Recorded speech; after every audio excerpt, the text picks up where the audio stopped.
Yeah, and I'll tell you what, did you like the voice of John Anderson? John Anderson joins us right now. John? Hey there, Mancow. How you doing? So it just occurred to me, and I'm a fan, and I still buy Yes CDs, and I'm telling you, the last 5 or 6, whatever, since you left, there's not a moment. There's not, you would think, God, yes, such a history. There would be 30 seconds or 10 seconds or a hook or a sound effect or a guitar riff or drums or something. Yeah. And I just listen, it's like, nothing. Mm-hmm. And I think it's because I really believe, John, it's because spiritually what they did to you. And I was contacted by a guy who yelled at me, a rock star who yelled at me, and he said, listen, the fact is Brian Johnson is out of AC/DC. Grow up. This is a business. Bands don't care about each other. And I heard the same thing over John Anderson. Wait a minute. This guy gets sick. John Anderson gets sick and they kick him to the curb. Wow. The lead singer of AC/DC gets sick and kick him to the curb. Right. I'm sorry. Don't you stop and wait for your guy, your quarterback to come back? Your team member. When you've got a voice like John Anderson, Yep. Damn it, I'm just getting pissed off right now thinking about it. John, I think I'm going to go get that Alan White and I'm going to punch him in his face. You're wonderful. I mean, I'm sitting there at the Arcada, sold-out show, watching John. Right. And it's like, you're not going to get that at a Yes show. That's right. Here's the guy. What are they doing? John, what are they thinking? It's life. Things happen. And I'm very excited because I just finished an album with a wonderful guy there in Sweden. And Sean? It's what I call real Yes music. It's just going to be... Are you talking about Sean or are you talking about Jean-Luc? No, it's a guy called Roine Stout. He was in a band called the Flower Kings many years ago. Mm-hmm. And I started working with him on and off a year ago and sending him some music and explaining what I'm looking for. And he understood it totally. And it's going to really, really... For anybody who loves Yes music, they're just going to love this album. And... it's so funny because you do albums in various stages these days, using the internet. And for the first time a week ago, I was able to listen to the whole thing. And I've listened to it every day in my car, just driving around listening to it and saying, people are just going to get this. It's really cool. I can't wait. John, I want to tell you something, brother. I will sit around all day in my car and listen to old radio shows of mine. So I get what you're doing. It's just special. I'm kidding. And when you do something, especially... this time of my life, I'm just thinking, I really want to do something which really relates to what I've done over all my life. John? 35 years with Yes. John? And I said the other day, I never really left Yes. John, I want to talk about how you and I can get together. I want to get rid of the other members of Yes, okay? Now, listen, I'm either going to have their legs broken or we're going to plant cocaine on them. I need your help, okay? I'm going to need home addresses for the other members of Yes that cut your throat. I want to talk about the Arcada Theater show coming up May 11th. And I want to talk about your new music. And you poo-pooed me and you dismissed me last time and very much upset me. This man has seen into other dimensions, for real. He has lived and seen other dimensions that other human beings have not seen. It's true. We've talked about it, but he won't go into detail on the radio, and I'm going to push. Yeah, please do. I want to find out what is in these other dimensions that are around us where he has lived and spent time. Sometimes he says you can see the energy in the other dimensions unfold in the audience. Wow. And I want to know how I can see these other dimensions as well. Local H in studio, John Anderson calling from his studio in the country of Lumania. We will be right back here on The Loop.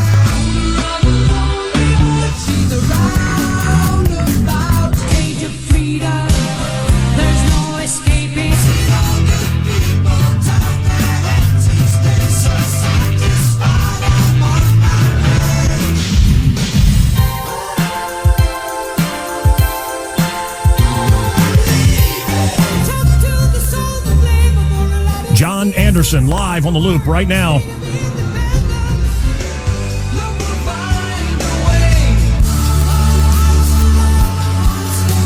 Local H is in our studio. John Anderson joins us live. Do you like Yes? I love Yes. I do too, man. Scotty peed himself a little bit when he heard that John was on the phone. I knew you were going to be talking to John. Well, brother, what, Big Generator? I did too. Heart of the Sunrise, man. Heart of the Sunrise is one of the greatest songs ever made. My favorite lyric he wrote of all time, of all songs, Don't surround yourself with yourself. No, that's a I good love one. that line. John Anderson. Rory, Yes, sir. all is good. Do you get sick of all this love, everybody kissing your ass all the time, John? I live a lovely hermit life with my beautiful wife, Janie, in the country. So I'm away from the crazy world out there. Listen, I did meet your beautiful wife, and I want to tell you, you did real good. In fact, I think she's too much woman for you, John. No, I was blessed when I met her. It's just like the heavens opened, and there she was. Aww. Let's talk about the other dimensions. And you I thought you were kind of short with me. I want to know, because I do believe there's other dimensions around us that we can't see. Our eyes are designed to see 3 dimensions, but there's many more around us. Einstein believed it, and I think most people believe it. True. You have seen into these other dimensions. So what's around us, John, that we don't see? Well, it's an incredible world that we live in, and no matter which way we look at things, just embrace everything you see. In fact, when I walk out into my garden to take the rubbish out now and again, there's little blue flowers near the bins, and I think that's really amazing. When you think of those tiny little gorgeous-looking flowers. But I'm talking of flowers is very interesting. So you don't want to talk about it? We give flowers, right? You don't want to talk about 3 reasons, because we give flowers for the color, the perfume, and flowers actually sing.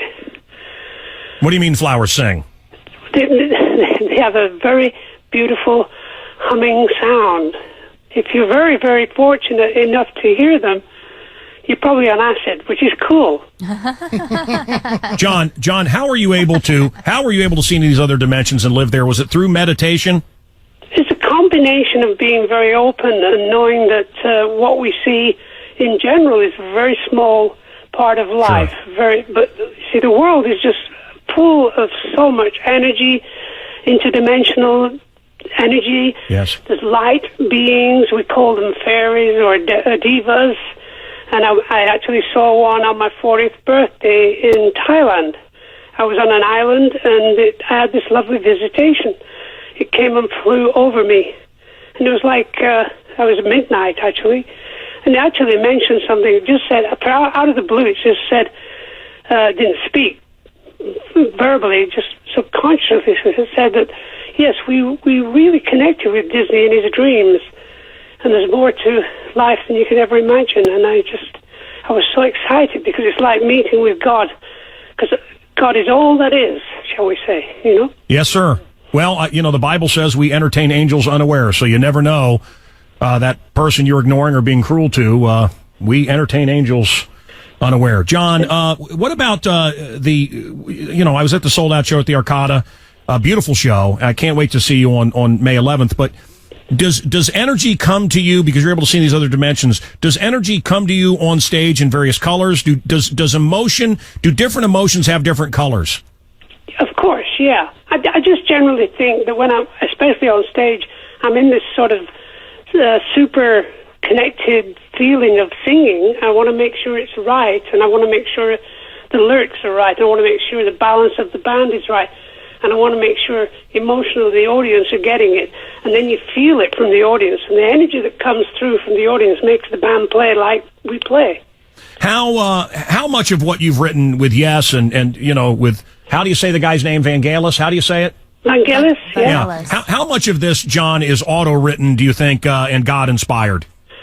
Almost everything I do is inspired by the spirit energies that surround me, like every artist, It's nothing unusual. It's just that I actually explain it in my songs now and again. And, working with Sean McKee, some of the music we're doing is so wild out there, that what we're doing. I've heard a lot of it. It's all spectacular. To do with evolving that pathway of music. And my last, as I said, I've got this new album called Invention of Knowledge coming out in June. I'm going to send you a copy. Please. Hey, the Maharishi, I don't know the guy's name, but the guy that met with the Beatles, I was set to meet with him. Right. And it took, and I had the same conversation in our studio with the Dalai Lama. But these things used to take, in the Beatles era, which is before my time, months, maybe years. And now our consciousness has changed, and we're able to tap into these things much quicker. Are we on a good path, John? Do you feel that we are evolving spiritually as human beings? Of course, everything takes time. As I mentioned, I think I mentioned to you that one of the things I learned is that we're moving very, very, very slowly into the fourth dimension. Very slowly. It takes a long, long time. And what is in that? The fourth dimension and moving into the fifth dimension. It's a very, very evolving time. What is the fourth dimension? What is it? Well, we're moving into the fourth dimension. You'll see it happening actually through. I know it's crazy, but if you think about 3D movies that we have to put glasses on for, we'll be watching 3D on TV in 3 or 4 years' time without glasses, because we're evolving, and there's a new way of going from interplanetary movement. If you look at it in NASA, they've just realized this engine, which has got nothing to do with combustion. It's more to do with magnetic force and the connecting of all things, laser energy. And it'll get us from here to the moon in 40 hours. Well, listen, that's going to happen. No, That's brother, no, now. you're right. Listen, Wilmette, they thought it would never happen. In Wilmette, this scientist, a woman scientist that my daughters have been very inspired by, they for the first time measured a gravity wave. And I think that gravity, and I think Einstein was onto something. I think we will in our lifetimes learn to control gravity, and we will be able to travel. And time, gravity is made of time, and we will be able to travel without machines. True. And I think we'll see that in our life. We won't need fossil fuels. We won't need any of this, because that's coming, and we're close to it, guys. We're close. Yeah, but where will be the luggage? That's what I want to know. When I listen to Hearts or State of Independence or some of your other songs, I feel like I evolve. Can John Anderson, the voice of Yes, and lots of great stuff. John, can we evolve while we're alive by do you think those flowers, and by beautiful music, and by art and things like this? Do you think we actually vibrate and evolve up? Yes, we are. Obviously, one of the main things that I understand is that the soul is eternal. This life is one experience. We move on to another lifetime, another adventure, and our soul is eternal. So we never die. Are we the computer? Yes, we are. The computer is God. It's like everything comes from under the ground, don't you know? Is that the group consciousness that's coming? Will we soon know everything that's known? Will we all know as group consciousness and tap into that? There's a great book called The Future of the Mind by Michio Kaku. Oh, he's a friend of mine. Yeah, one of friend of ours. Kaku. Look, John, Michio Kaku's the smartest man on earth. He's a buddy of mine, and I have to think when he talks to me, it's like me talking to my dog. I mean, but he humors me. So the new CD is out. You're going to do a show at the Arcada Theater on May 11th. I'm sure that'll sell out. Jean-Luc Ponty and the band again, and we're just having such the best time. And me and Jean-Luc are working on a new project for next year, which we're very, very excited about. Well, I'm very excited about it too. I love the new CD, and please say hello to your lovely wife for us. And sure will. We appreciate your friendship for the last. We've been friends about 70 years, I think. So no, I'm so excited that you're going to hear this new album that I've just finished. It's just, like somebody asked me, "Did you leave Yes?" And I said, "No, I never left Yes." No, they cut his throat. They cut his throat. I can't believe it. I continued with Yes music in my heart and soul. Listen, John. Yes. I had a mutiny. I had a high noon moment. No one's in our studio, but there were some people that I found that were doing nothing that took great joy in cutting my throat, and the idea that they could do the show without pesky Mancow around, and they failed within a month. And I listened to the new Yes, and the fact is, and I know you know these guys, some of them for many years, but but it's a failure. It's a disaster. Do you take? It's just not my idea of Yes. Do you take pride in it? Do you want those guys to taste their own blood and die? No. Oh, because I do. I do. It can happen to you. It can happen to me. It can happen to everyone eventually. My daughter said, "That's not very good rhyming." Really, Daddy? It's not. That's not that well written. I don't care. I love it. And I'm like, "You're 9. Be quiet." This was a while ago. Do you want to ask him anything, Scotty? Local H is here. You want to ask John Anderson anything? A shout out for a song, something you want to say to him? I just think the vocal performance on Heart of the Sunrise is kills me every time I hear it. Thank you. I love that song. Thank you, man. Thank you. Love it.